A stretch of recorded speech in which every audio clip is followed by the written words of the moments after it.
এখানে আমি শুধু আমার টিচারের কাছ থেকে শুধু শুনতে চাই তার শিষ্য আসলে কতটুকু করতে পেরেছে, কতটুকু দিতে পেরেছে। আমি শুধু এইটুকু শুনতে চাই আজকে, আর কোনো কিছু না।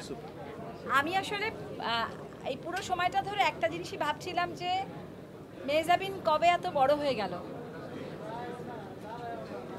মানে কবে ও অনেক রকম, মানে মেহজাবিন হয়তো অনেক মাইল ফলক ছুঁয়ে ছুঁয়ে আজকে এসছে, কিন্তু আজকের ওর এই প্রিয় মালতী আমার মনে হয় যে ভবিষ্যতে ও আরও অনেক কাজ করবে, বাট এটার অন্যতম শ্রেষ্ঠ কাজ হয়ে থাকবে।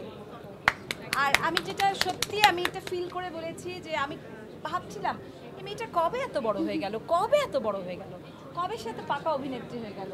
আমি প্রত্যেকটা মোমেন্ট এনজয় করেছি, মানে আমি এনজয় করেছি মানে হচ্ছে গিয়ে প্রত্যেকটা মোমেন্টকে আমি বিশ্বাস করেছি, মানে ওর অভিনয়ের প্রত্যেকটা মোমেন্টকে আমি বিশ্বাস করেছি। So I am so proud. Please এই সিনেমার সাপেক্ষে কোনো ইমপ্রুভমেন্টে কোনো আলোচনাই হবে না। এই সিনেমাতে আই থিঙ্ক ও ওর একদম সব থেকে উঁচু জায়গাটা ছুঁয়ে ফেলেছে। ঠিক আছে, মানে আমি সত্যি তো আসলে বলছি প্রত্যেকটা মোমেন্টকে বিশ্বাস করেছি।